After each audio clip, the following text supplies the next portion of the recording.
Je faisais ma petite. Donc, on va commencer si vous le voulez bien.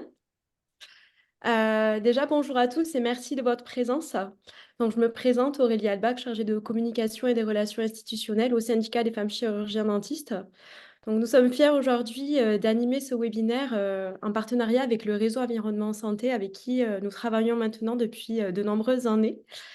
Nous avons notamment organisé en 2016 le premier colloque au Sénat qui s'intitulait Vers une dentisterie sans perturbateurs endocriniens, qui a permis de réunir l'ensemble des professionnels dentaires sur cet enjeu de santé publique.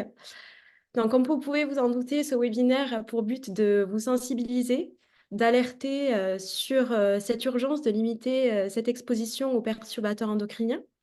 Et pour cela, on a 3 experts, 3 docteurs, les docteurs Nathalie Delphin, Nathalie Ferrand-Lefranc et Patrick Lemaître, qui vous expliqueront les principaux points d'alerte de cette exposition aux perturbateurs endocriniens pour vous en permettre une meilleure compréhension et pour arriver à une santé bucco-dentaire durable.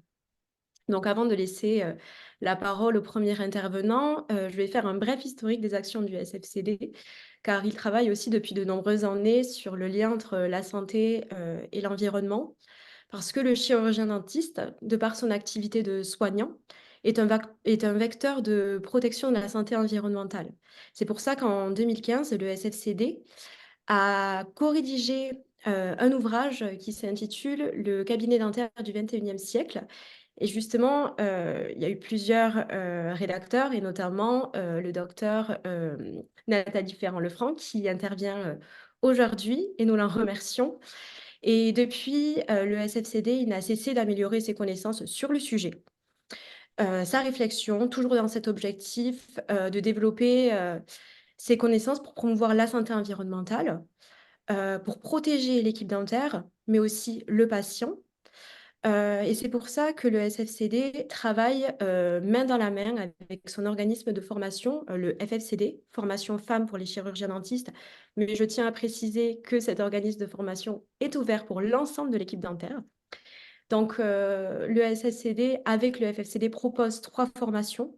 Donc, l'éco-responsabilité au cabinet dentaire, les perturbateurs endocriniens et le MIH. Toujours dans cette thématique-là, notre dernier séminaire de printemps qui a eu lieu en mars dernier, sur 3 jours, a traité d'une thématique actuelle, majeure, la décarbonation du cabinet dentaire, tout en partant du concept One Health, donc une santé pour tous, une santé pour la planète, une santé durable. Donc, comme vous pouvez savoir ou l'imaginer, le défi est stimulant et le travail immense. Donc, avant de laisser la parole au docteur Patrick Lemaître, je voudrais juste vous préciser que vous pouvez laisser poser toutes vos questions sur le chat qui est disponible dans la fenêtre de discussion en bas de votre écran. Donc, où on se fera un plaisir de répondre à toutes vos questions à l'issue de la table ronde qui est prévue en fin de webinaire. Et n'oubliez pas de aussi checker vos adresses mail, car on vous enverra le replay du webinaire et des informations complémentaires. Donc, je vais laisser la parole au docteur Patrick Lemaître, qui est médecin généraliste et vice-président du RES. Allez, bon séminaire à tous. Eh bien, bonjour à tout le monde. Et donc, je me présente, Patrick Lemaître, médecin généraliste retraité maintenant, vice-président du RES. Je fais partie du RES depuis 5 ans maintenant, 6 ans. Euh, les perturbateurs endocriniens, c'est une notion quand même pas nouvelle. La bonne nouvelle, c'est que on sait maintenant on peut réduire leur présence, la contamination des humains par les perturbateurs, enfin pour certains, c'est-à-dire ceux qui sont non persistants. Et donc, dans cette perspective-là, il est possible de faire reculer les maladies infantiles. J'insiste un peu sur les maladies infantiles parce que les maladies infantiles sont un peu les futures maladies des adultes, évidemment. Parfois, enfin la plupart du temps. On peut passer Diapo suivante. Alors, le RES, qu'est-ce que c'est? Réseau Environnement Santé, créé par André Cicolella, ingénieur chimiste et toxicologue, lanceur d'alerte. En mars 2009, il lance la première campagne du RES et en particulier l'interdiction des biberons qui contiennent du bisphénol A. À la suite de cette alerte lancée, il y a une loi qui est votée par les députés et ensuite par les sénateurs, 2011-2012, et donc qui permet ensuite, ah oui, et même en novembre 2010, les biberons au bisphénol sont déjà interdits par l'Union européenne. Il faut aussi noter qu'à partir de 2012, l'alerte est lancée sur le perchloréthylène dans les pressings, responsable en particulier de leucémie aiguë chez l'adulte, chez les personnes travaillant dans ces pressings. Ce perchloréthylène est interdit et remplacé progressivement par un procédé à l'eau toute simple. En 2014, le RES suggère de lancer une stratégie nationale perturbateur endocrinien.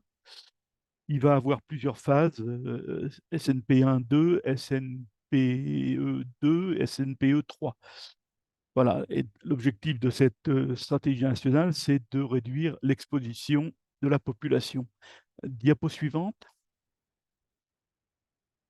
Alors, cette histoire de perturbateur, elle date de 1991, quand Theodora Colborn se réunit avec ses collègues américains à Wingspread en faisant apparaître un nouveau paradigme, à savoir que ce n'est pas la dose qui fait le poison, comme le disait Paracels au XVIe siècle, c'est la période qui fait le poison. Le deuxième élément, c'est les faibles doses qui sont responsables des effets perturbateurs et pas les fortes doses toxiques. Le troisième élément, c'est l'effet cocktail entre les substances. Quatrième élément, c'est la latence possible entre l'exposition et l'effet clinique. Et enfin, le cinquième élément, c'est l'effet transgénérationnel par le fait de, comment des événements épigénétiques. Diapo suivante. Alors voilà l'exemple d'une cellule avec son ADN noyau et puis ces petits récepteurs sur la paroi de la cellule où viennent se loger les perturbateurs endocriniens à la place des hormones qui devraient normalement s'y loger et agir. Diapo suivante. Alors, les différentes sources de perturbateurs, les plus connues en tout cas, ce sont d'une part les phtalates qui sont des plastifiants qui sont partout dans les éléments quotidiens, dans les objets quotidiens, en particulier les objets de cuisine, les contenants alimentaires, et j'en passe.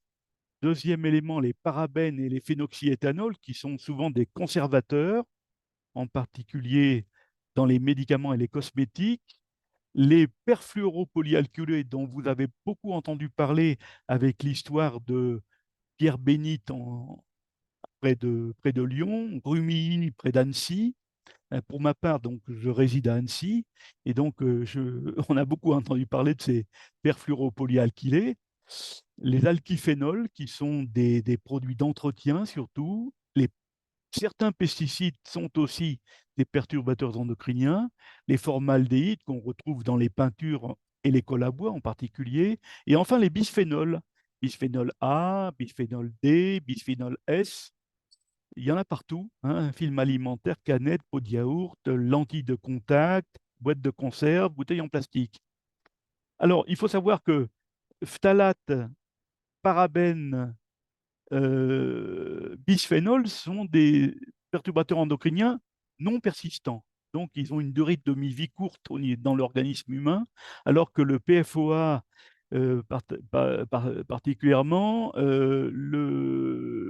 les retardateurs de flamme, aussi les polybromés, qui ne sont pas présentés là, mais sont des perturbateurs endocriniens persistants.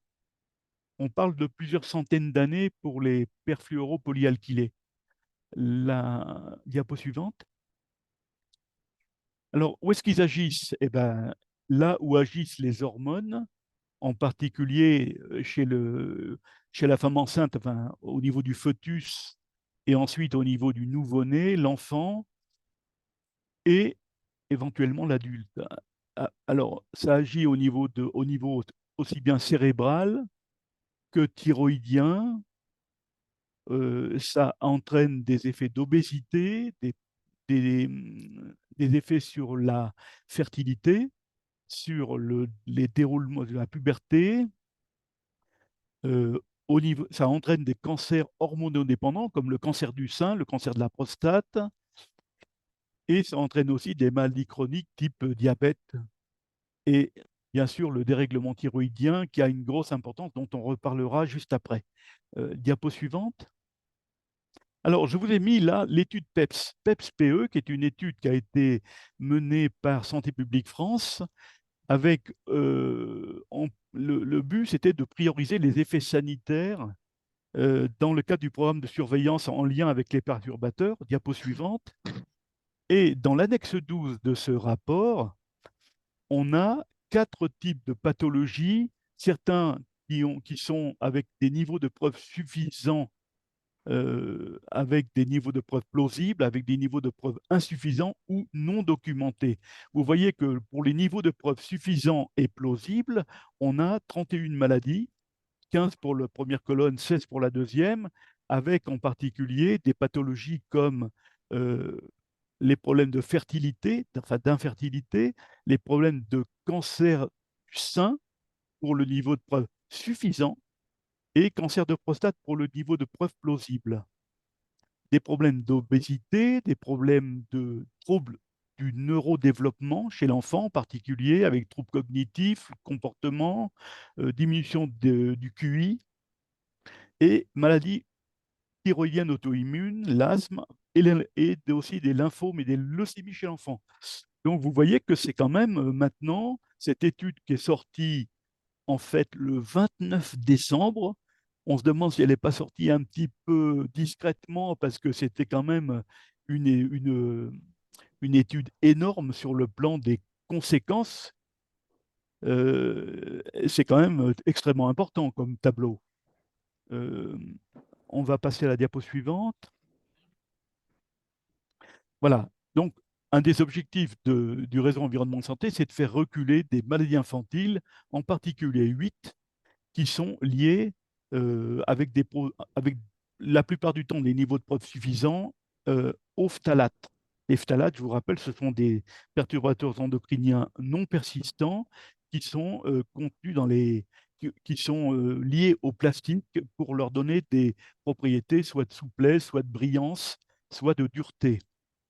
Alors, les maladies en question, c'est troubles de la reproduction, hypothyroïdie, troubles de l'attention et hyperactivité, troubles du langage, troubles cognitifs, asthme, obésité et MIH. Alors, MIH, je pense que ça vous parle. Diapo suivante.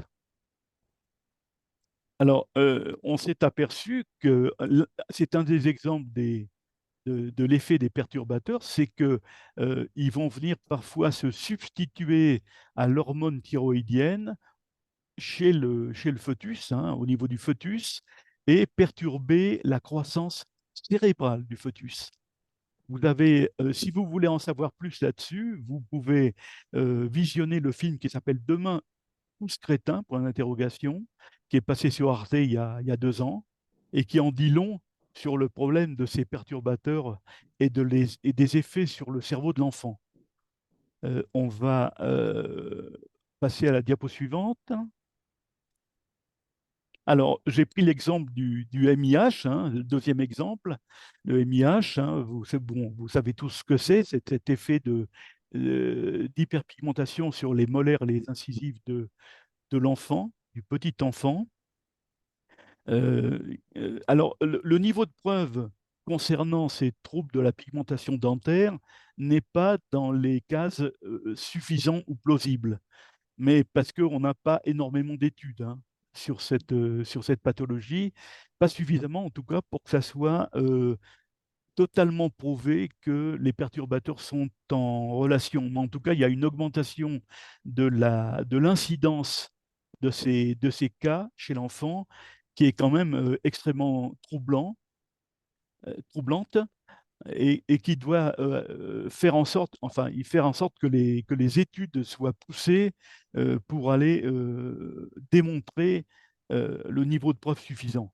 Euh, Diapo suivante.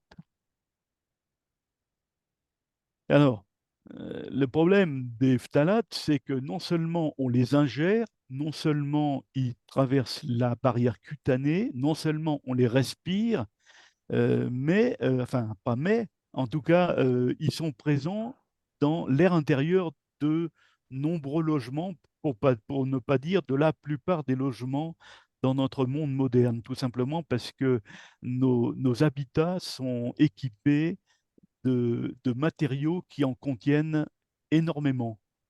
Hein. L'étude de Que choisir en avril 2020 montrait un niveau extrêmement élevé de phtalates au niveau des poussières de l'air intérieur. Euh, on peut se poser des questions, je pense qu'on aura bientôt des réponses sur l'air ambiant des crèches. Mais on ne peut pas encore en parler parce que les résultats des études n'est pas encore sortis. Théoriquement, ils devraient sortir dans les mois qui viennent. La diapo suivante. Alors, cette troisième journée européenne des hormones donnait comme recommandation 4 éléments essentiels. C'est la prévention des déficits hormonaux évitables. Alors ça, c'est l'exemple, par exemple, de l'hormone thyroïdienne qui agit sur le développement du fœtus, du cerveau du fœtus. Le deuxième élément, c'est qu'il faut absolument réduire l'exposition aux perturbateurs endocriniens. Ça devient une évidence, mais bon, qui est déjà bien démontrée par de multiples études, en particulier les études américaines. Le troisième élément, c'était de faire attention aux symptômes qui évoquent une pathologie endocrinienne. Ben, ça, c'est le rôle des soignants, hein, de s'inquiéter de ça, parce que le public, malheureusement, est pas vraiment au fait de ces symptômes. Et puis, le quatrième élément qui était un petit peu une évidence aussi, hein, c'est un peu, on défonce un peu les portes ouvertes, c'est avoir un mode de vie sain, c'est-à-dire bouger suffisamment et manger sain et dormir suffisamment. Voilà, je crois que diapo suivante, s'il vous plaît. Alors, je vous ai mis une petite question comme ça en fin d'intervention, c'était l'avenir. Alors, dans la coopération entre le SFCD et le RES, on peut se demander s'il ne serait pas temps pour le SFCD de mettre en place une opération zéro phthalate, puisque ces opérations zéro phthalate, nous les menons depuis 4 ans déjà, alors dans différentes communautés humaines, dans des lycées, éventuellement, dans des communes ou des communautés de communes. Pourquoi pas aussi des opérations de sensibilisation des patientèles, puisque les chirurgiens dentistes sont en relation régulière avec la population à qui ils apportent des soins dentaires. Et donc, est-ce que ça serait pas même l'occasion de faire des opérations de sensibilisation? La troisième question que je posais, c'est pourquoi pas des formations communes entre les soignants, les sages-femmes, les infirmières, les médecins, les kinés et les chirurgiens dentistes. Voilà, j'en ai fini et je vous remercie de votre attention.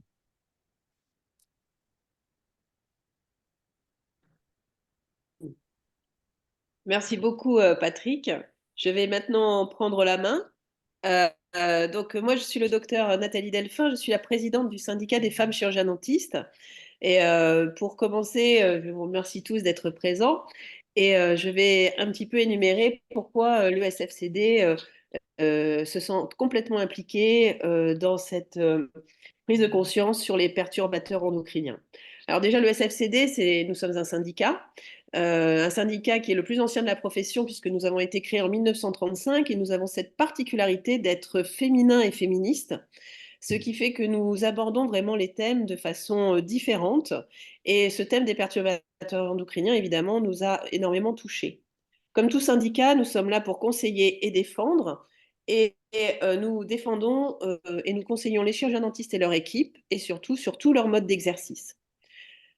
Alors, comme il a été déjà dit, nous nous sommes intéressés à cette problématique des perturbateurs endocriniens en mettant en place le colloque au Sénat sur vers une dentisterie sans perturbateurs endocriniens, afin d'être vraiment en lanceur d'alerte pour notre profession et l'ensemble de la filière dentaire pour cette prise de conscience sur les bisphénols A, évidemment, induits par cette pathologie dont vous avez déjà entendu parler, qui est le MIH.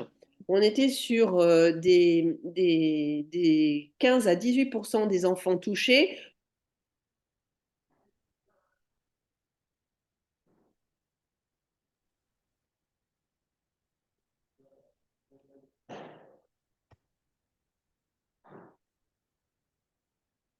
Excusez-moi, nous n'entendons plus rien. Quotidien et que nous mettions en bouche qui contiennent des perturbateurs endocriniens. Et aussi, comme nous sommes un syndicat féminin et féministe, sur l'influence sur la santé des femmes et sur la santé de nous, soignantes, et aussi sur l'ensemble de nos équipes. S'il te plaît. Nathalie, alors je suis désolée de t'interrompre, on a eu une petite coupure de ta part. Donc pendant une trentaine de Mince. secondes. Est-ce que c'est possible, désolée, de Vous reprendre m'entendez là ou la pas? partie du bisphénol, s'il te plaît? Oui, là c'est bon, on t'entend. C'est juste que ça coupe un petit peu. Vous m'entendez là? C'est bon? Oui? Là c'est bon. Donc, voilà, donc les bisphénols A qui induisent donc la pathologie du MIH, donc de 15 à 18%, je suis désolée s'il y a eu cette coupure, qui maintenant en fait est sur 20% pratiquement des enfants. Donc 20% des enfants sont touchés, donc on est sur un enfant sur 5. Sur les matériaux que nous utilisons au quotidien pour soigner nos patients et que nous manipulons, et aussi sur la santé de la femme, puisque je rappelle que nous sommes un syndicat féminin. Donc, forcément, attentif à la santé de la femme. C'est bon, Aurélie, tu peux passer l'autre.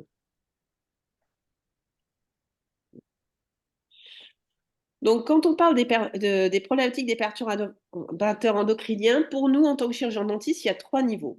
Vous l'avez compris, c'est sur les pathologies rencontrées pendant nos soins à nos patients, et donc le MIH, mais aussi sur les maladies chroniques et hormonales, et sur les pathologies qui peuvent toucher les femmes. Nous avons aussi les soins en bouche, donc les produits et matériaux que nous utilisons en tant que professionnels, donc qui sont manipulés par les équipes dentaires, et aussi le lieu même du cabinet, qui est plus que notre lieu de travail, qui est aussi un lieu de vie pour nous et nos équipes. Et donc, l'ensemble de ce que l'on utilise et que nous avons mis en place, c'est-à-dire le mobilier et pour pouvoir pratiquer notre art, peut être aussi un lieu de prise de conscience de la problématique des perturbateurs endocriniens. Donc le MIH, bon, vous l'avez compris, c'est une pathologie que nous rencontrons de plus en plus souvent, qui est donc une atteinte de l'émail, une hypominéralisation de l'émail des incisives et des molaires. Donc c'est un constat que l'on fait de plus en plus, en tout cas en tant que professionnel, nous en voyons de plus en plus dans nos cabinets. Cette problématique de santé publique a été abordée par les travaux de Sylvie Babachko, qui nous a vraiment interpellés et qui amène vraiment à se poser des questions et qui voudrait aussi que l'on puisse vraiment faire des études encore plus poussées. Comme vous l'avez compris, on n'est pas sur des preuves suffisantes, mais nous le voyons bien et nous voyons surtout que ça induit vraiment cette pathologie. Mais aussi, nous, on a un rôle en tant que soignant de réassurance. Qu'est-ce que ça veut dire? Ça veut dire que souvent, quand on annonce une pathologie d'un enfant à des parents, la première chose qu'ils nous demandent, c'est mais qu'est-ce qu'on a fait? En fait, il est très important de faire comprendre aux femmes qui ont porté les enfants et à la famille qu'ils ne sont responsables de rien de façon individuelle, mais que c'est bien l'environnement autour d'eux qui a été responsable et donc pas un acte qu'ils auraient fait, et surtout aussi de bien leur faire comprendre que ce n'est pas forcément que la problématique des femmes, mais aussi par l'épigénétique de la présence de contamination par les perturbateurs endocriniens du père et qui aurait transmis. cette contamination. La transmission n'étant pas une responsabilité en soi, mais un constat. Et donc, quid de la prévention? Parce que nous, en tant que professionnels de santé, lorsque nous constatons une pathologie comme le MIH, ben, la prévention, elle est déjà trop tard à ce moment-là, puisque la pathologie est là. Et surtout, il faut savoir que l'on ne guérit pas du MIH. On va faire donc des actes de reconstruction ou de protection, mais on ne va pas guérir le MIH. Et ça aussi, il faut bien l'expliquer. Donc la responsabilité individuelle versus la responsabilité collective, c'est que pour que cette pathologie n'apparaisse pas, nous, en tant que chirurgien dentiste, on doit alerter sur les conséquences de la contamination sur la santé des enfants, futurs adultes, mais aussi de montrer comment il faut faire pour ne pas être dans cette contamination et dans cette progression fulgurante de cette pathologie. Pathologie qui, comme elle n'est pas très visible, entre guillemets, est un peu oubliée. La prochaine, s'il te plaît. Alors après, il y a la problématique des produits et des matériaux que nous utilisons pour soigner nos patients. On s'est aperçu que l'ensemble des produits que nous manipulions sont vecteurs de perturbateurs endocriniens. Évidemment, on va faire désinfecter nos instruments, on va désinfecter les lieux, mais l'ensemble des produits qui nous sont proposés sont majoritairement avec des perturbateurs endocriniens. Ce qui fait que nous, en tant que professionnels, nous nous retrouvons à devoir soigner des patients avec des produits qui sont potentiellement euh, euh, en exposition aux perturbateurs endocriniens pour nos patients, mais aussi pour nous. Nous, parce que nous les manipulons. Comment aussi arriver à soigner les patients si tout ce qu'on nous donne ne permet pas de les soigner correctement? Donc là aussi, le 100% santé en dentaire nous a vraiment alertés puisqu'on s'est retrouvé avec des produits et des matériaux qui n'étaient pas en adéquation avec les besoins médicaux des patients et où on nous demandait de soigner avec des choses qui allaient à l'encontre de la santé publique. Je vais, comme par exemple le cobalt, qui est considéré comme PMR, donc cancérigène, dans lequel nous avons les couronnes qui sont avec du cobalt. Et puis nous avons aussi, en tant que syndicat féminin, mis le doigt sur la santé des femmes. La problématique des matériaux qu'on utilise, on les manipule, on les inhale. Et nous, en tant que soignantes, mais aussi femmes, mais aussi pour nos équipes, on se rend bien compte qu'on agit sur notre propre santé, mais aussi sur la santé de nos patients. Et donc, tous ces constats que lorsque nous voyons nos patients, nous discutons avec eux, nous voyons une augmentation de pathologies chroniques, de cancers, on doit se poser la question, quel va être notre rôle dans la prévention autour de ces pathologies? Alors évidemment, on peut parler évidemment de solutions comme la prévention, puisque nous, on a trouvé des solutions comme le compte personnel de prévention afin d'éviter justement qu'il y ait des soins, qu'on fasse vraiment une prévention primaire, c'est-à-dire que s'il n'y a pas besoin de soigner, ben, il n'y a pas besoin d'utiliser des produits avec des perturbateurs endocriniens. Mais notre problématique aussi, ça va être les relations qu'on a avec les industriels. Et donc, notre rôle en tant que syndicat, c'est aussi d'alerter les industriels sur, nous, ce que l'on ne veut pas pour nos patients, ce que l'on ne veut pas pour nous, pour ensuite les faire agir. Notre rôle de lanceur d'alerte, il est là aussi. La prochaine, s'il te plaît, Aurélie. Alors certes, notre troisième axe, c'est notre lieu, le cabinet dentaire en lui-même. Le cabinet dentaire, on nous demande que ça soit un lieu de travail, un lieu de vie. Et vraiment, c'est important de comprendre que peut-être on s'est mis en danger sans le savoir. L'immobilier, les revêtements, comme on l'a dit, les revêtements des sols en PVC, etc.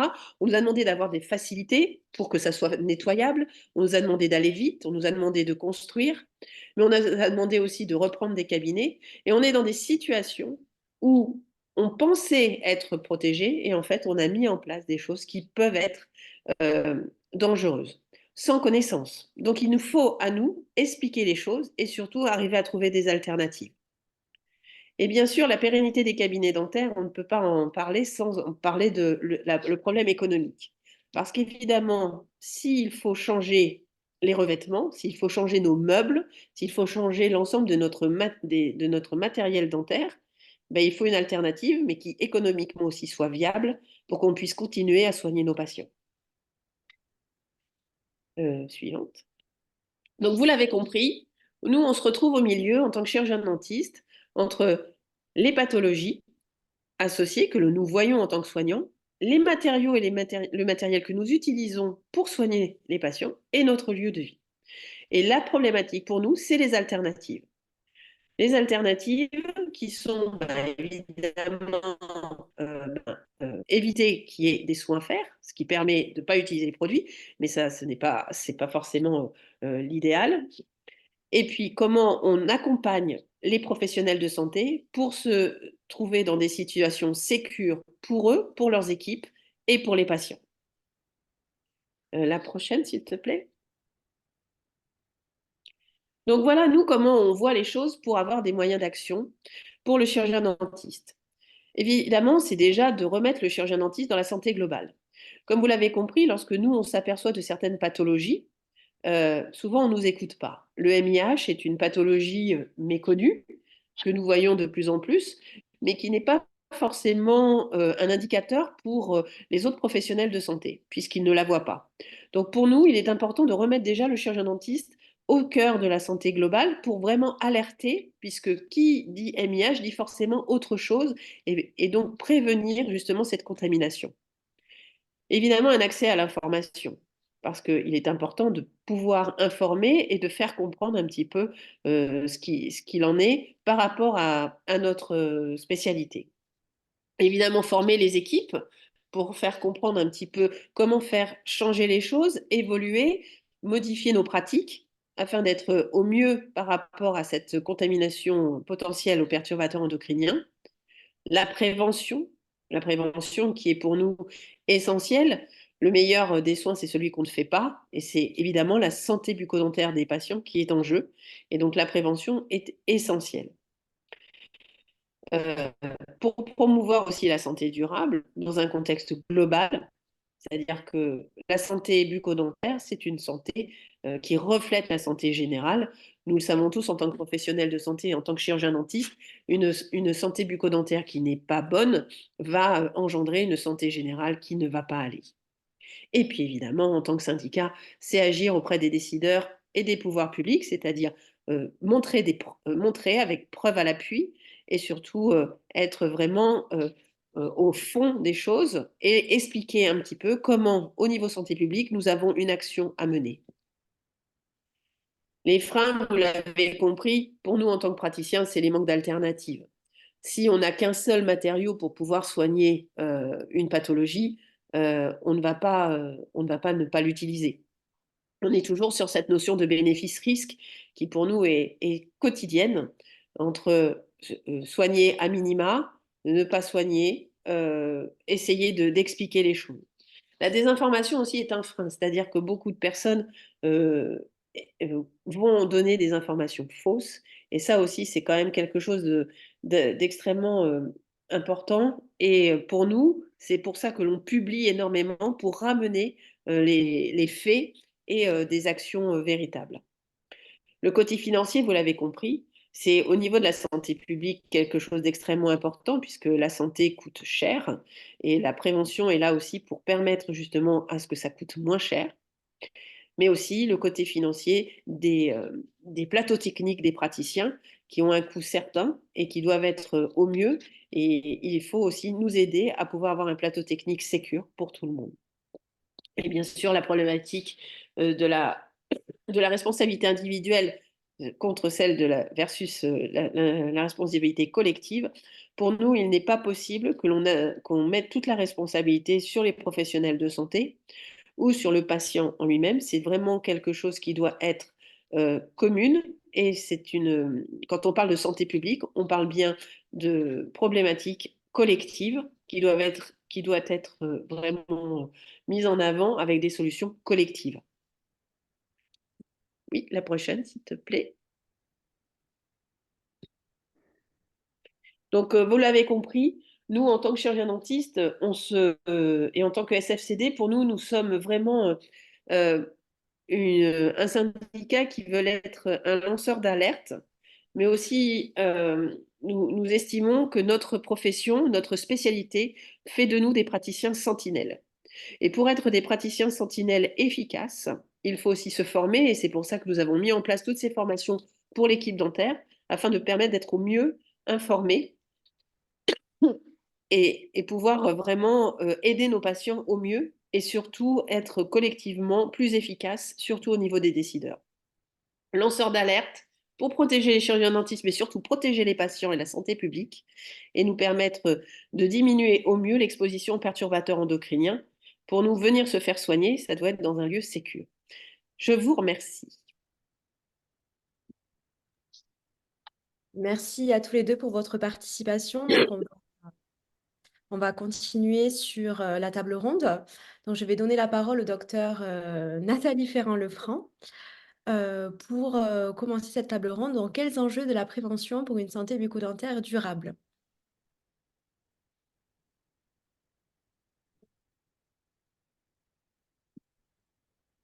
Alors, Nathalie, est-ce que tu nous entends? Pardon, c'est bon. Merci. Merci beaucoup. Donc, je disais, je suis très, très contente d'être parmi vous.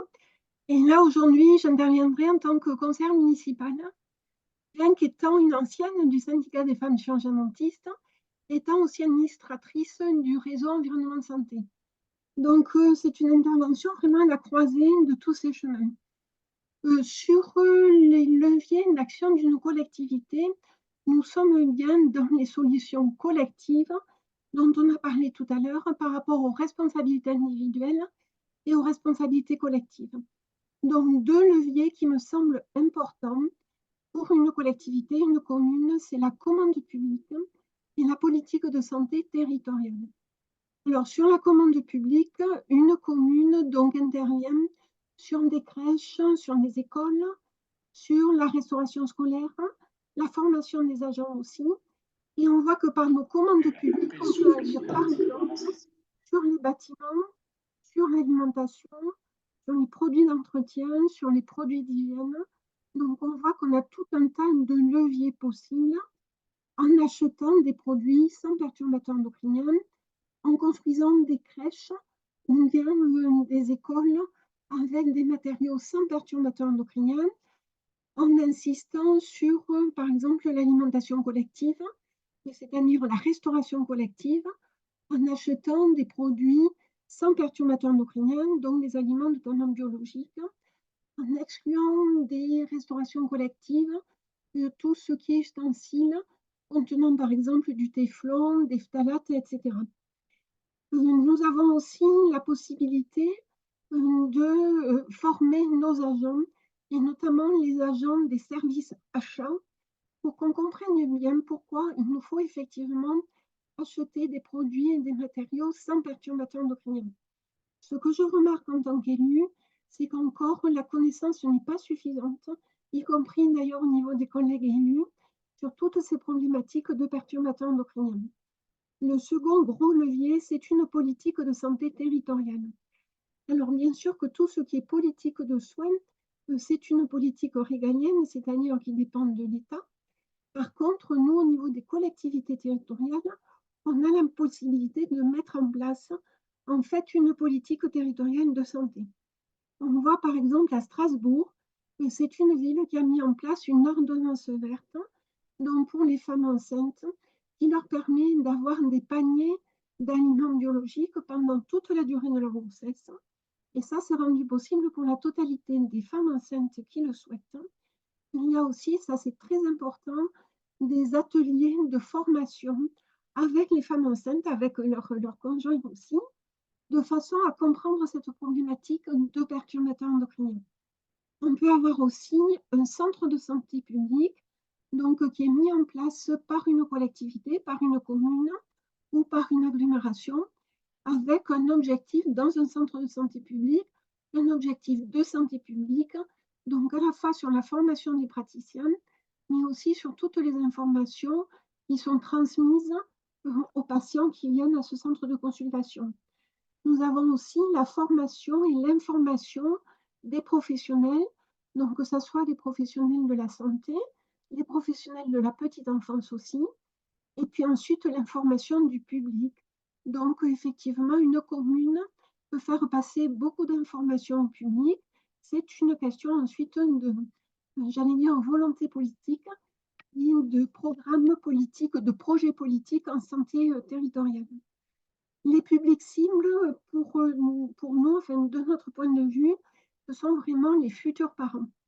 Alors, les futurs parents, ce sont d'abord nos jeunes qui seront un jour peut-être parents, mais c'est aussi les femmes enceintes, ce sont aussi les couples. Et donc, on a vraiment des politiques territoriales qui doivent concerner ces publics en priorité. On se rend compte avec le MIH que c'est une pathologie, effectivement, qui est en lien entre ce qui est l'environnement, c'est-à-dire ce que produit l'environnement comme toxique, et la conséquence sur la santé des personnes. Donc, comme le disait Nathalie Delphin tout à l'heure de façon très juste, on ne peut pas demander aux professionnels de santé d'assumer les conséquences de causes pour lesquelles ils n'ont pas de levier. Quand on voit que ces causes sont effectivement des toxiques, on rencontre absolument partout, comme le docteur Lemaître en a parlé tout à l'heure, dans notre environnement quotidien, on voit que les chirurgiens dentistes ont une possibilité d'information, une possibilité par rapport aux produits qu'ils utilisent, mais après on voit que ça concerne en fait, par exemple, des lois nationales ou européennes, donc qui dépassent largement une profession et qui dépassent largement une personne. Donc, pour une collectivité territoriale, nous avons des leviers, nous avons des outils qui nous permettent de progresser sur ces questions de perturbateurs endocriniens. Mais pour ça, je repasse la parole à mes deux collègues.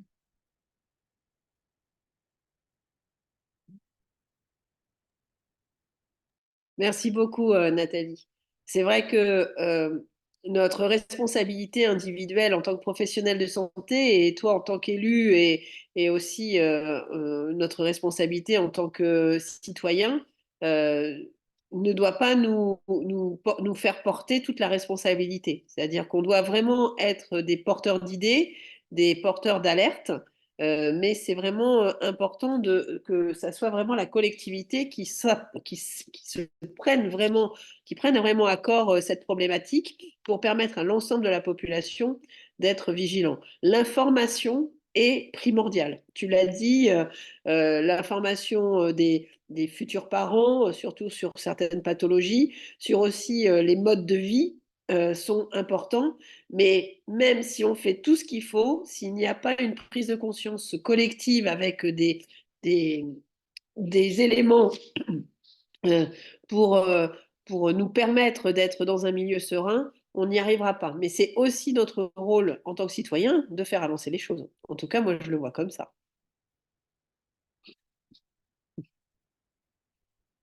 Je ne sais pas où. Par rapport à ces pathologies, justement, et responsabilités collectives, ce qu'on connaît, nous, en dentaire, par exemple, c'est la question des sucres cachés dans l'alimentation. Donc, il y a une responsabilité collective qui, là, appartient aux élus de la représentation nationale et européenne, c'est-à-dire qu'il serait possible de taxer de façon beaucoup plus importante tout ce qui est soda et tout ce qui est aliments qui contiennent des sucres cachés, voire de les interdire, puisque c'est rajouté en fait aux aliments industriels, donc tout ce qui est alimentation ultra transformée, parce que le sucre est à la fois appétant et addictif. C'est-à-dire que effectivement, c'est plaisant au goût, et ça donne aussi envie d'y revenir. Et par exemple, on a une célèbre marque de biscuits apéritifs salés qui contient énormément de sucre, plus qu'une canette de coca. Une canette de coca classique. Donc, on voit qu'il y a cette responsabilité collective à pouvoir aussi limiter, voire interdire ces éléments qui impactent de façon négative notre santé, d'autant plus que les conséquences en fait de tous ces produits toxiques, c'est en fait nos comptes sociaux, c'est-à-dire la sécurité sociale, nous tous, avec nos impôts et nos cotisations sociales qui devons en assumer les conséquences. Par exemple, la conséquence des perturbateurs endocriniens sur la santé des Européens, en Europe par an, c'est 163 milliards d'euros que ça coûte à nos régimes sociaux. Donc maintenant, on a dépassé en fait le stade des coûts qui sont plus importants si on ne fait rien que si on fait quelque chose. Donc oui, effectivement, on se heurte au puissant lobby de l'industrie agroalimentaire pour le sucre et pour beaucoup d'autres choses. Mais comme le rappelle souvent André Cicolella, qui est le président du réseau Environnement Santé, pour les biberons au bisphénol A, on a quand même réussi à gagner contre les lobbies de la plasturgie et de la pétrochimie, puisque les perturbateurs endocriniens, on les retrouve beaucoup liés au plastique, et le plastique, c'est du pétrole. Donc ça veut dire que ce n'est pas impossible, on est arrivé pour les biberons au bisphénol A. Donc c'est vraiment, comme tu le disais, Nathalie, en étant tous ensemble, c'est-à-dire professionnels, citoyens, les élus, en disant stop, là on ne veut plus être malade à cause de cet environnement de plus en plus toxique. Par exemple, en cancérologie pédiatrique, maintenant en France, c'est un enfant sur 440 qui sera concerné par le cancer entre 0 et 15 ans. Par exemple, sur les diabètes de type 2, qui étaient des diabètes de l'âge mûr, maintenant ce sont des adolescents qui sont concernés et on a suffisamment de preuves au niveau des recherches pour montrer le lien qu'il y a entre les perturbateurs endocriniens et effectivement le diabète, notamment le diabète de type 2. Donc je rappelle que pour le MIH, on est vraiment sur une pathologie de contamination de la femme enceinte par les phtalates avec un lien. Alors j'ai vu passer tout à l'heure, je crois que c'est Alice Barras qui pointait le fait qu'on avait effectivement cette preuve au niveau des souris et rats de laboratoire. Donc on a aussi des liens au niveau épidémiologique qui se montrent par rapport au MIH humain. Donc là aussi, le syndicat peut mener toute une campagne, notamment auprès de la Caisse nationale d'assurance maladie, pour ajouter comment dire, une case, pardon, je trouve plus mes mots, une case qui pourrait être cochée dans le bilan bucco-dentaire quand on remarque effectivement, en tout cas un symptôme de MIH. Pareil pour la recherche publique. La difficulté en recherche, c'est que c'est surtout de la recherche privée, que ce sont surtout les laboratoires qui font ces recherches-là. On a besoin de recherche publique sur le lien entre ces perturbateurs endocriniens et la contamination in utero, et ensuite ce MIH qui effectivement croît de façon importante. Donc il y a vraiment une action décisive qui est à faire là. Et ça, c'est le rôle effectivement du syndicat. C'est le rôle aussi du réseau environnement santé pour faire progresser ce besoin, j'allais dire, de recherche, notamment quand on participe au travail du plan national santé-environnement 4, donc au niveau du ministère, ou bien la stratégie nationale perturbateur endocrinien. Merci beaucoup, Nathalie. Je crois, Patrick, docteur Lemaître, que vous souhaitez ajouter quelque chose? Oui, simplement, pour les bisphénols, n'oublions pas que les alternatives sont peu nombreuses par rapport au PE. N'oublions pas que les bisphénols A ont été remplacés souvent par du bisphénol S. On s'est aperçu que le bisphénol S est encore plus dangereux que le A. C'est-à-dire qu'il est cancérigène la plupart du temps. Et donc, vous voyez, les substitutions, c'est pas évident, hein, de trouver des solutions. Voilà, c'est la remarque que je voulais faire. C'est-à-dire que la solution, c'est effectivement de ne pas avoir de caries. C'est ce que disait Nathalie Delphin tout à l'heure. Donc ça pose aussi, je pense, la question de la rémunération des actes de prévention. Donc ça, c'est vraiment le rôle du syndicat. Tout à l'heure, j'ai vu passer une question sur le chat à propos de la transmission générationnelle. Donc en fait, les pathologies en lien avec les perturbateurs endocriniens un des paramètres importants, c'est qu'effectivement, il y a une transmission intergénérationnelle, transgénérationnelle. Donc là, c'est des études qui sont à mener, notamment par rapport au MIH. Le MIH concernerait les dents définitives. Moi, j'ai des retours de cabinets où la question se poserait aussi, alors moi je n'exerce plus depuis plusieurs années, mais se poserait aussi sur les dents de lait. Donc voilà, là c'est plus à vous en tant que clinicien de voir ce qu'il y en est.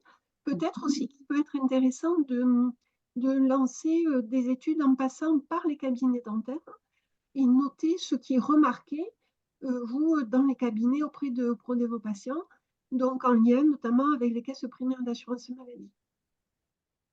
Je te rejoins, Nathalie, sur le besoin d'information. Il se trouve que le Recall, qui s'occupe d'études, a mis le doigt enfin sur cette problématique et va sans doute avancer sur les éléments de preuve. Et pour nous, c'est extrêmement important. Pour ce qui est de l'atteinte du MIH sur les dents de lait, on est encore sur quelque chose de plutôt rare, mais on sent bien que ça commence à émerger, en sachant à quel moment sont formées les dents de lait par rapport aux dents définitives.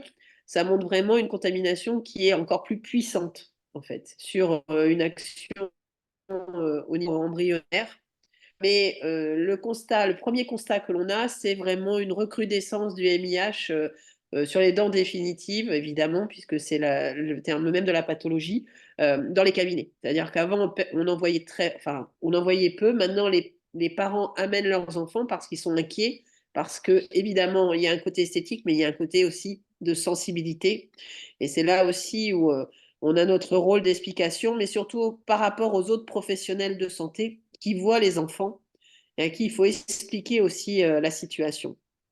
Notre rôle en tant que syndicat, il va être évidemment par rapport à cette case sur le BBD, enfin sur le BD, pour sensibiliser aussi l'ensemble des professionnels et les parents et les patients. Et je pense que j'ai vu une question sur le chat par rapport aux comidants et quelles étaient nos relations donc avec les industriels. Alors nous avons des relations avec les industriels. Ça a été très long, très difficile. Au début, lorsqu'on leur demandait d'avoir des explications sur les matériaux, c'était compliqué parce qu'évidemment, on nous opposait le secret industriel. Mais aujourd'hui, avec la montée de toutes les problématiques de santé publique et surtout les problématiques comme pour le cobalt sur les problèmes cancérigènes, on a des relations qui sont de plus en plus intéressantes et qui amènent les industriels à se poser les bonnes questions. Et donc, notre travail en tant que syndicat, il est là aussi, c'est avoir ces relations-là pour permettre une dentisterie avec des produits plus sains et plus sécurs. Donc ça aussi, c'est notre action que l'on mène au long cours. Mais comme vous l'avez vu, même pour les bisphénols et les biberons, ça ne s'est pas fait du jour au lendemain. Mais c'est aussi ça notre action. Et c'est parce que nous avons été lanceurs d'alerte que les industriels commencent à se poser les bonnes questions. Donc ça aussi, c'est important. Mais c'est aussi le rôle de chaque chirurgien dentiste, lorsqu'il voit un de ses représentants, de lui poser les bonnes questions. C'est-à-dire, il n'y a pas que nous au niveau, on va dire, national. Je pense que chacun doit, dans son cabinet, à un moment, se poser les bonnes questions aux représentants et aux revendeurs qui viennent avec des produits et leur dire, est-ce que vous pouvez m'assurer que tout va bien avec ce produit? C'est ça aussi, vous permettre de poser les bonnes questions pour, vous être dans un exercice le plus sécure et le plus en alerte pour les patients et puis pour vous-même aussi. Alors c'est vrai Nathalie que tu soulèves la grosse question de la connaissance que nous pouvons avoir en tant que chirurgien dentiste. Donc je reprends ma casquette chirurgien dentiste. En tant que chirurgien dentiste, de ce que nous avons dans les produits que nous posons. Donc, les produits que nous posons, contrairement aux médicaments, ne bénéficient pas d'une AMM, hein, donc autorisation de mise sur le marché, et sont couverts par le secret industriel. Donc là aussi, je pense qu'il y a vraiment un travail à faire parce que ça engage notre responsabilité, mais jusqu'à un certain point, puisque nous n'arrivons pas, de la part des industriels, à savoir ce qu'il y a exactement dans les matériaux que nous mettons en bouche. Et là, je rejoins la question qui vient d'être posée par Pascal Poupin, donc sur les personnes qui sont hypersensibles sur le plan chimique notamment. Je pense qu'il y a vraiment des alliances à faire entre les associations de patients et les professionnels pour pouvoir obtenir justement cette levée du secret industriel et savoir exactement ce que nous avons dans les produits qui sont utilisés.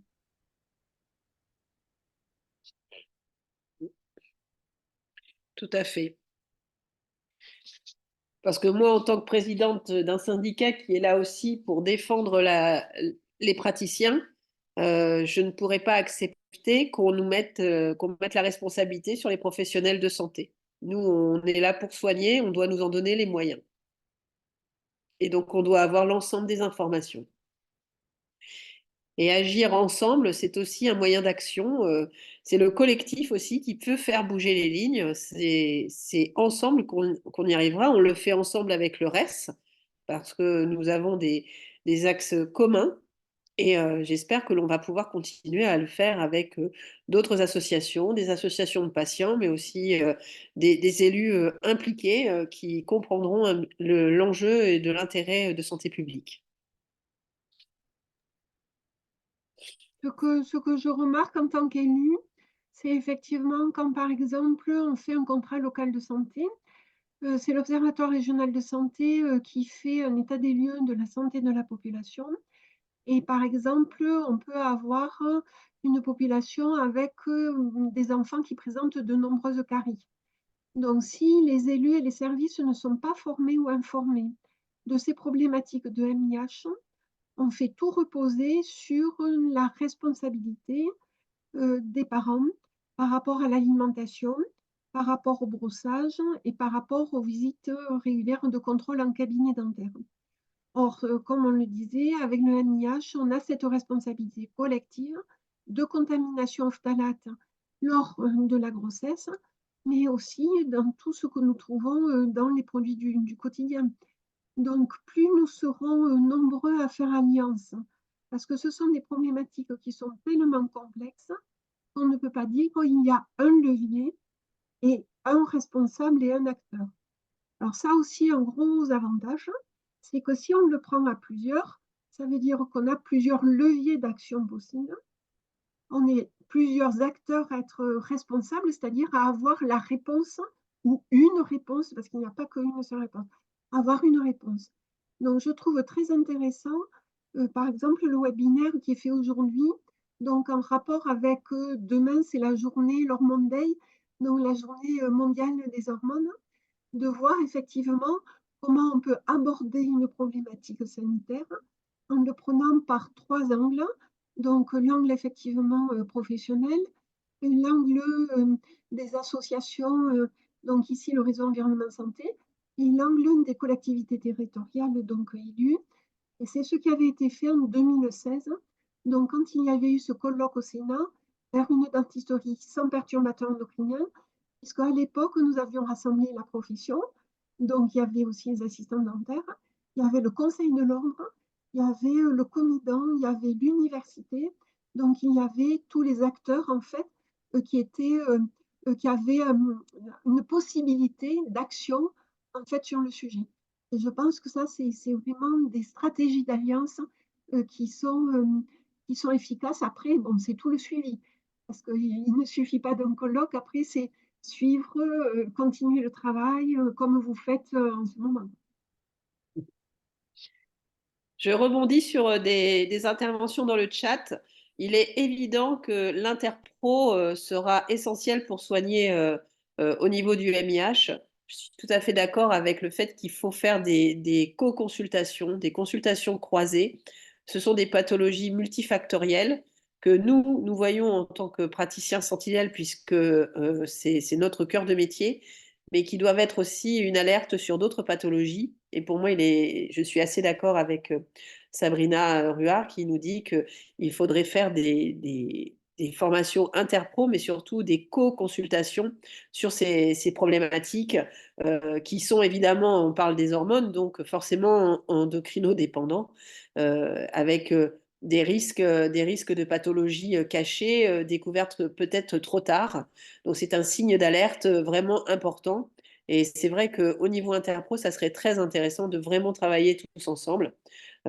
Et que ça soit aussi avec l'ensemble des autres professionnels. La carie, c'est aussi de la diététique, mais c'est aussi les problèmes d'obésité, les problèmes d'autres pathologies qui arrivent en fait avec des pathologies chroniques et qui sont le reflet d'apparition, mais aussi le maintien d'une santé bucco-dentaire saine permet aussi de stabiliser certaines pathologies chroniques. Et ce n'est qu'ensemble qu'on peut le faire, hein, et pas séparément. Je suis assez d'accord, merci, hein, pour cette intervention. Et puis après, sur les 1000 jours, donc au niveau du gouvernement, ils les font plutôt partir après les 3 mois, en fait. Et donc, il faut vraiment les intégrer même avant la grossesse. C'est pour ça que je disais que la priorité, c'est vraiment les futurs parents, c'est-à-dire nos jeunes, hein, actuellement. À la fois l'information et puis ensuite toute la protection de la période de la grossesse. Donc, on peut agir et plus on sera nombreux en fait à agir et plus on arrivera à faire pression aussi sur ces fameux lobbies dont on a parlé tout à l'heure et qui sont puissants, mais les citoyens sont puissants aussi. En tout cas, il ne faut pas désespérer. On arrive à faire avancer les choses et plus on s'informe, plus on agit, plus on peut faire bousculer les choses. Oui, nous, on a cette chance d'avoir des rendez-vous dédiés avec les jeunes jusqu'à 24 ans et la femme enceinte. Et ce sont vraiment des consultations privilégiées que l'on doit utiliser pour faire cette prévention, pour faire cette information. Et on est vraiment une profession euh, au cœur de la santé de nos patients, qui n'est pas juste centrée sur les dents, on est vraiment au cœur de la santé globale. Et on a ces rendez-vous dédiés qui peuvent être vraiment aussi des leviers extrêmement intéressants pour informer sur la vie en général et sur les problématiques justement des perturbateurs endocriniens. Les chirurgiens dentistes sont une profession à la fois carrefour entre plusieurs problématiques et à la fois sentinelle, parce que effectivement, la pathologie, le MIH, peut être un signe d'alerte sur des pathologies ultérieures qui se déclareront plus tard et qui sont liées à cette contamination par perturbateur endocrinien au moment de la grossesse. Tout à fait. Aurélie, est-ce que tu vois des questions auxquelles nous n'aurions pas répondu et qui seraient, ou des personnes voudraient intervenir? Vous avez quand même répondu au fur et à mesure aux questions, donc c'est parfait. Alors juste peut-être, je vois une question, en tout cas une remarque, sur effectivement la consultation prénuptiale. Donc c'est aussi tout ce qui concerne la protection maternelle et infantile, la PMI, qui, quand elle a été inventée, avait une vocation universelle. Et petit à petit, avec les suppressions de budgets successives, est venue à se concentrer uniquement vers les populations qui sont en difficulté sociale. Et pour le réseau environnement santé, notamment, il y a vraiment une action en faveur de la PMI qui redevienne avec une dimension universelle, c'est-à-dire qui concerne toutes les familles. Alors, la PMI, c'est souvent après quand les enfants sont nés, mais ça peut être aussi avant. Et il y a vraiment tout un travail à faire. C'est aussi la médecine scolaire, tout un travail à faire et qui est vraiment, j'allais dire, un projet politique. Et quand je dis politique, c'est les affaires de la cité, puis au-delà, les affaires de nos départements, de nos régions et de notre nation, avec une dynamique qui revient, en fait, centrée sur les personnes, et sur la personne et sur la santé. Merci Nathalie. Docteur Lemaître, vous vouliez interagir également, je crois. Vous levez la main. Oui, moi je voulais insister, c'est ce que j'ai mis dans le chat, hein, alors ce que vient de dire Nathalie, c'est tout à fait vrai. La PMI malheureusement est est en grosse perte de vitesse depuis 15 ans en France et c'est quand même malheureux que les politiques n'aient pas compris l'importance de cette PMI. Je voudrais dire qu'au niveau du reste, on a réfléchi à la création d'une lettre clé qui est le CPC, on peut l'appeler comme ça, consultation préconceptionnelle, hein, parce que, alors j'ai vu passer la notion des 1000 jours, bah oui, mais le problème, c'est que la notion des 1000 jours, elle est un peu insuffisante dans la mesure où elle ne parle que de la période de grossesse et de la période du petit enfant. Or, on sait très bien que la contamination par les PE, elle est préconceptionnelle quasiment. Donc, c'est cette période-là il faut privilégier en sensibilisant de façon ciblée les futurs parents. La consultation prénuptiale, elle était à côté de la plaque, quoi. Je suis désolé. Enfin, moi, je l'ai pratiqué, la consultation prénuptiale, mais ce n'était pas un acte de prévention. On essayait de déterminer quelques éléments de prévention, mais qui étaient totalement insuffisants. La conception préconceptionnelle, elle doit être dirigée vers justement ce problème de contamination préconceptionnelle. Et ça, c'est pas évident de convaincre les politiques de l'importance de ce que vous avez parlé, ce que tu as parlé, Nathalie Delphin. Tu as parlé de prévention, mais bien sûr, c'est évident. Mais pourquoi est-ce que le système de santé est à la dérive actuellement? Tout simplement parce qu'il n'y a pas de prévention. À partir du moment où il n'y a pas de prévention, on voit les chiffres de la sécurité sociale au niveau des ALD montrent clairement qu'il y a une augmentation phénoménale des maladies chroniques, il y a une augmentation des cancers hormonodépendants, augmentation des maladies neurodéveloppementales de l'enfant, et que il faut maintenant il faut se retrousser les manches et faire vraiment de la prévention, prévoir des actes, de véritables actes de prévention des soignants qui soient formés à ça et qui soient rémunérés pour ça. Or, c'est malheureusement pas le cas. Oui, je suis assez d'accord, hein. En plus, nous, on agit vraiment, on a communiqué, on travaille vraiment dans cet axe de prévention, parce que pour nous, en plus, au niveau bucco-dentaire, la prévention agit vite. Souvent, ce qui nous est dit, c'est de la prévention, les résultats ne se verront que dans 30 ans. Ce qui fait que les gens n'étant pas réélus, ils ne voient pas leur élection sur 30 ans, donc les pouvoirs publics ne voient pas jusqu'à cette échéance. Alors qu'en dentaire, en bucco-dentaire, les résultats de la prévention se voient très, très vite. Très, très vite. Et c'est là, quand je dis très vite, ça se voit en 1 an, 2 ans, hein. Tout de suite, on voit les résultats. Et c'est là aussi où on a notre force d'action. C'est que vraiment, on est une discipline vraiment active et efficace. Et pour être un petit peu polémique, la problématique prénuptiale, je dirais que ça va peut-être un peu changer justement parce que les problèmes d'infertilité aujourd'hui sont des problèmes d'infertilité masculine et que peut-être Et euh, féminine. Et, et féminine. alors, non, mais aujourd'hui, on pense enfin à l'infertilité masculine. On faisait porter Oui, beaucoup de choses sur oui, la oui. fertilité On, des on est femmes. d'accord.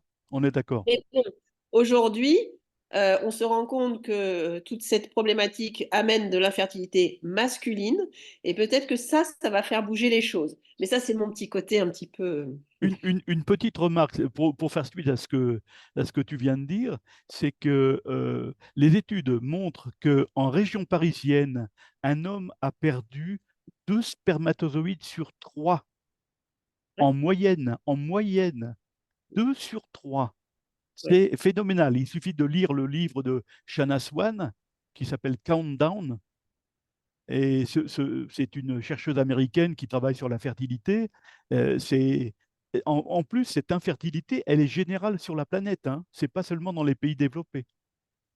Et ce spermatozoïde qui reste va contaminer et la contamination, l'exposition aux perturbateurs endocriniens que son porteur a eu.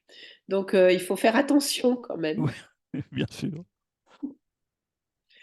Enfin bon. Bon, bah écoutez, enfin, moi je trouve que c'était vraiment passionnant. J'espère que ça vous a plu tous. Merci à tous les trois pour votre intervention passionnante et d'autant plus cette table ronde qui a permis d'élargir cette problématique un peu plus loin. Et Euh, merci beaucoup. Merci à tous les trois. Écoutez, merci à tous les participants également d'avoir participé cet après-midi à cette problématique de santé publique, justement. Merci de vos nombreuses interactions. On voit que ça s'agite beaucoup sur le chat et d'un côté, on en est extrêmement content parce que ça veut dire que du coup, ça a fonctionné. On a levé les problèmes. Vous inquiétez pas que nous, au SFCD, je pense aussi qu'avec le reste, on va continuer à agir là-dessus. Alors, restez connectés également parce qu'on va vous envoyer, comme je le disais en début de webinaire, le replay de la vidéo cette semaine. On va rebondir aussi sur l'actualité, évidemment, puisque demain, c'est le 24 avril, c'est le Hormone Day, hein, la journée européenne des hormones. Voilà, on va vous envoyer des informations complémentaires suite aussi à vos recommandations, évidemment. Et si Patrick, les deux Nathalie veulent rajouter quelque chose, c'est l'occasion. Non, moi, je vous remercie tous. J'ai trouvé ça extrêmement intéressant. Ça donne quand même du positif. Ça montre on est tous acteurs et donc tous avec une envie d'agir. Et je vous remercie beaucoup à tous. Je dirais un grand bravo au syndicat des femmes chirurgiens-dentistes pour cette initiative, au réseau Environnement Santé aussi, hein, pour tout le travail qui est fait. Et encore une fois, je crois qu'en croisant les regards, on arrive à avoir déjà trouvé des chemins, des solutions, une vision plus large. Et comme tu le disais, Nathalie, qui donne espoir, on ne baisse pas les bras, on va y arriver. La montagne est haute, la route est longue, mais on va y arriver. Merci à tous. Oui, merci au syndicat des femmes chirurgiens dentistes de leur invitation. Je pense que c'était une initiative tout à fait intéressante et un début, j'espère, de collaboration ou Une suite. une suite de Une suite. collaboration. Merci à tous. Bon après-midi, à très bientôt. Merci. Au revoir. Au revoir. Au revoir.